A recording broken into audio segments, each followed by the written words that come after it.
من آزمون MSRT دادم. اگر تو هم داوطلب این آزمون هستی و نمیدونی هنوز این آزمون دقیقاً چطوریه، این ویدیو مال توه.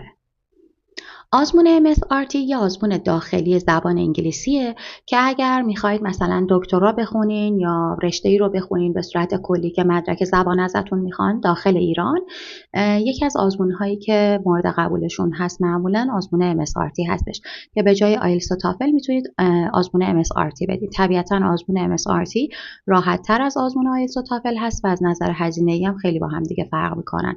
در حال حاضر که دارم ویدیو رو براتون میگیرم حدوداً آزمون آیلتس هزینه‌اش 30 میلیون تومنه، ولی آزمون MSRT رو من با 300,000 تومن یا 300 خورده ای ثبت نام کرده بودم که 14 آذر من امتحان دادم.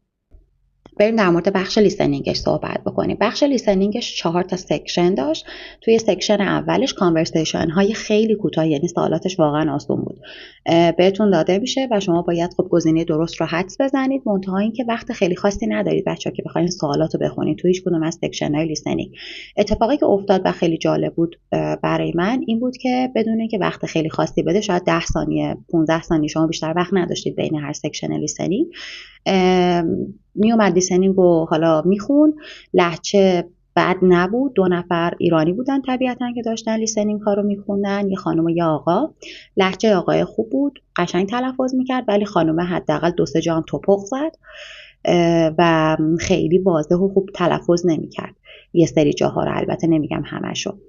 و بد نبود حالا به صورت کلی، یعنی یه کمی دقت میخواست و البته فکر میکنم به اون اسپیکری که صدا ازش پخش میشه هم خیلی بستگی داره که صداش واقعا کیفیت خوبی داشته باشه یا نه.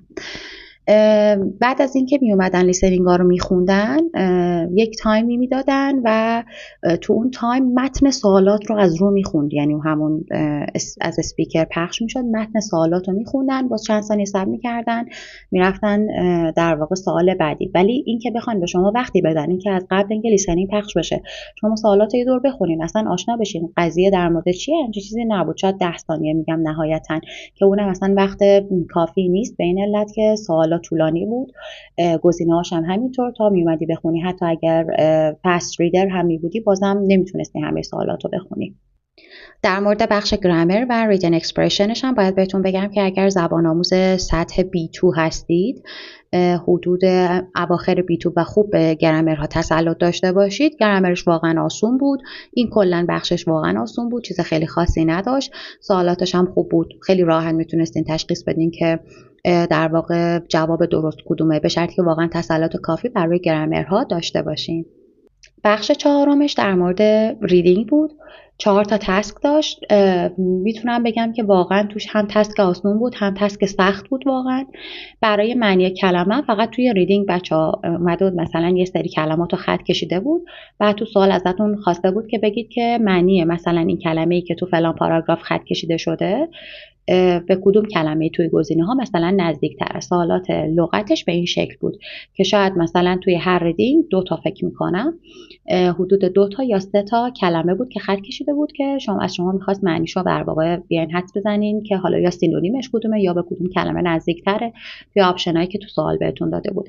به صورت کلی اگر واقعا کسی باشید که سطح زبانتون حدود B2 تا C1 هستش، خیلی راحت میتونید سوالات رو جواب بدین. فقط به نظر من مشکل ترین قسمتش همون بخش لیسنینگ بود که هیچ تایمی نداشتی که بخوای سوالات رو بخونی و این اصلا چیز جالبی نبود. من متوجه نشدم چرا مثلا بعد از اینکه فایل لیسنینگ پخش میشه میاد سوال رو یه دور از رو میخونه. خب که چی، مثلا ما خودمون میتونیم بخونیم. اگر وقت میدادن که یه دقیقه مثلا شاید وقت میدادن که یا اصلا 1 دقیقه هم نه 30 ثانیه وقت میدادن که ما بتونیم سوالات از قبل اینکه لیسنینگ پخش بشه بخونیم، خیلی بهتر بود. حتی برای تسک یکش شما فرصتی نداشتین، چون وقتی که در واقع پاسخنامه و سوالات رو به شما میدن تو بسته‌بندی هستش و شما اجازه باز کردنش رو ندارین تا وقتی که اعلام بشه و مثلا که اعلام بشه سریعا لیسنینگ هم پخش میشه. میگم یعنی با همون فاصله 10 تا 15 ثانیه نهایتشه و این خب خیلی جالب نبود. یعنی از نظر لیسنینگی شما فقط باید گوش می‌کردین، سریع نوت برمی‌داشتین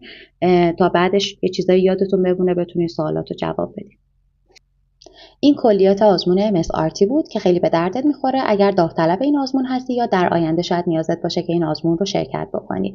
ویدیو رو لایکش کن، کانالم سابسکرایب بکن که بیشتر از اینها میخوایم در مورد آزمون MSRT و خیلی چیزای دیگه در مورد زبان با هم صحبت کنیم.